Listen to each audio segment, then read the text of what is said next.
Hello and welcome to the second of three lectures on Period 9, and this one is on Key Concept 9.2. Moving into the 21st century, the nation experienced significant technological, economic, and demographic changes. So changes is sort of the theme of this one here.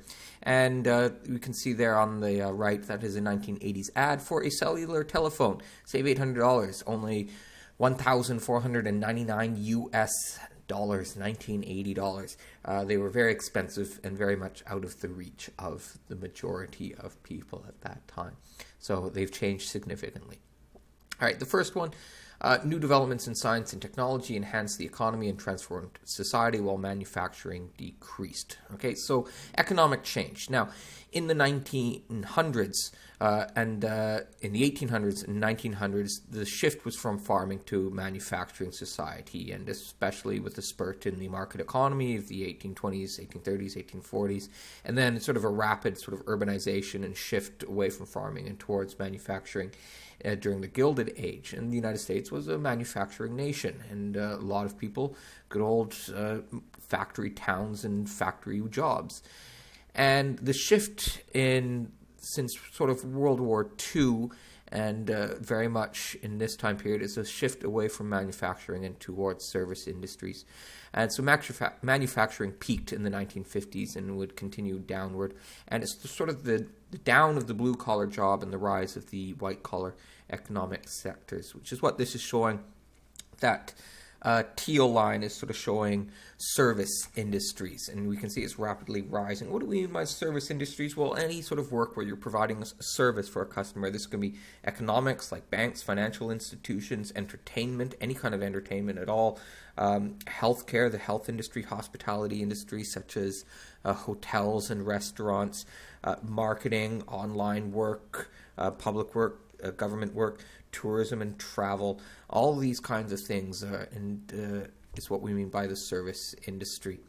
And we can see the black there is the manufacturing reaching a peak in the 1950s and sort of coming down. And throughout all of it, this long downward trend of the agricultural industry. So we can really see here in the 1950s where you get these two sort of shifting away from each other. What does this mean? Well, for a lot of people, it meant tough economic adjustments, especially in the heart of American manufacturing centers, which was around the Great Lakes region, think Detroit and Chicago areas. And this area became known as the Rust Belt. And, the factories shutting down and, the weeds growing up as the jobs shifted elsewhere to other industries or literally to other places. And for a lot of American families, this was a tough adjustment, when the factory closes down and dad's out of a job, and what does he do? And, so this, throughout the 1960s, 70s, 80s, and 90s, this trend. And union membership also declining rapidly during this time. Unions are not very strong within the service industries, but they had been strong within the manufacturing and the craft unions industries. So we can see very much a downward trend. And Ronald Reagan and the Republican Party is no friend of unions. And income inequality rising rapidly during this time. And this is showing the percent of all of the wealth that is held by sort of the richest 1% of the population. And we can see in 1928, right before the Great Depression began, it was very high at about 25%. And 2007, right before the economic crash of 2007, 2008, it was also very high, and it was one mitigating factor of it. Now, this growing wealth inequality, you can see the trend really picked up with Ronald Reagan in the 1980s. This is a disturbing trend. What it means is less dollars are in the hands of people who will actually spend it on goods and services, the middle class and the lower classes. Therefore, consumer spending lowers, leading to less economic activity and increasing unemployment or underemployment. And much of the money is in the hands of a very small few who don't really purchase a lot of goods and services. Yes, they spend money, lavish money and yachts and cars and houses and things, but it's just a small group of people spending large numbers of large sums of money, as opposed to the hundreds of millions of middle and low income class people who aren't spending money, who, if they had more wealth, then they would spend more money and there'd be a lot more economic activity. So having economic policies that would put money back more into the hands of middle class and working class, this is sort of known as demand side economics, and that it's consumer spending that drives economic activity.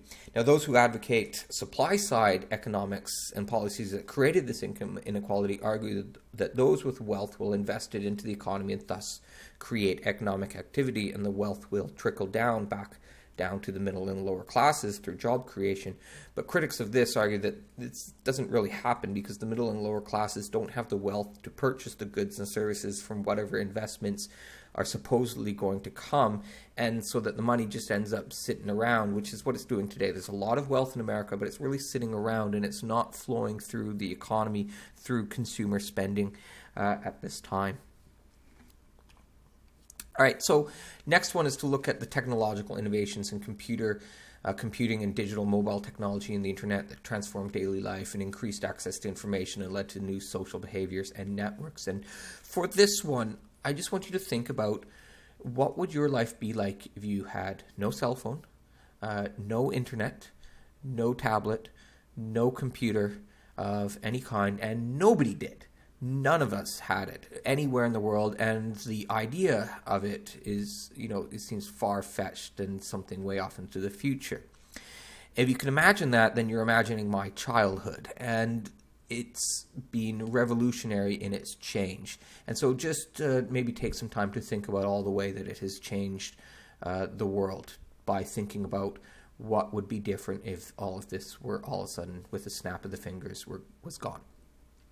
There we see one of the original PCs and the evolution of the cell phones over time, and very rapid change, especially since, say, about the year 2005. Now, this graph here is showing the number of years it took for major technologies to reach 50% of American homes. And we can see with internet access being the fastest, from the time it was available to it being in half of the homes took 10 years. It was very, very fast, rapid growth of this technology. And when it was available, the internet was invented a number of years before it was available to the public, but that's probably around, say, 1995, when it was something that you could purchase from an internet service provider. And so 95 to 2005, from less than 5% of households to 50% of households. And we can see all these things: CD players, VCRs, cell phones, cable. All of these are period 9 sort of things. And I recall, the first time getting one of these, or when my family got a VCR for the first time, it was at Christmas. And we can see PCs a little bit slower, and that's largely because before the internet, they were expensive, very expensive, and couldn't really do a whole lot. So it's something was more for hobbyists and a few others. But then with the internet, and it's becoming much more of a viable and a sort of a must-need thing to do. The other things are really much older technologies, sort of more Gilded Age technologies, or the period 7 technologies. The telephone took 70 years before it was available in 50% of homes, and electricity, 50 years. There's a lot of people, particularly rural Americans, who did not have electricity when it first came out. Okay, moving on to 9.2 second part, which is sort of the people and the change of the people. And this graph is showing the changing face of America. And we can see blue is white America. In 1970, almost all white. But that's sort of really changing.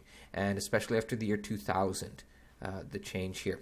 And another way to look at it here is looking at America's race or ethnic group, and some different ones here, and over the years 1910 up to 2010, and these are all from the Census Bureaus. And 1910, 88 or 89% of Americans were white, and down to 72% today. And that's including sort of Hispanics. And we can see, where is this change coming from? It is Hispanics, for the most part, making this change as well. Asians as well, coming up to about 5%, and a growing segment of the population. And African Americans being about the same, just a little over 10%. And the new face of America. I recall when this issue of Time magazine came out, the new face of America, and this is a computer-generated person who's coming from all sorts of different races, and sort of a non-race sort of a person who doesn't fit any categories. Has got all different kinds of races in her genetic makeup. And the movements of Americans. And we can see here, this is net domestic migration, the movement of people within the country, with gray representing loss. And we can see Chicago, New York, Los Angeles all losing as people moved away from these cities, and blue representing gain, with the biggest gains in the South, Florida, Texas, a few others, sort of Seattle, a lot of information driven growth, information service economy. But there's a migration of people coming in from other countries, and so for New York, the overall is a little bit of a gain, and Chicago, though, still sort of losing out. And much of this immigration is coming from Latin America and really fueling in Miami and Texas and Los Angeles and San Francisco as well. And finally, another movement of people, one that's not really properly addressed in the curriculum framework, but I really think should be, is the effects of Ronald Reagan's war on drugs, which was actually initiated during Nixon, but Reagan really went with it and enforced the incarceration of people for nonviolent drug offenses, which is the majority of these people in the prisons. So this is the prison and jail population in the millions. So in the year 2000, almost 2.5 million Americans within the prison system. And that doesn't include all those who are out of prison on parole in other ways.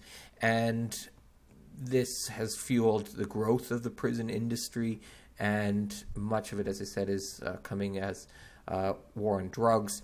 And much of the victims of this war on drugs are people of color, African Americans, and Mexican Americans and other Hispanics make up the majority of the prison population.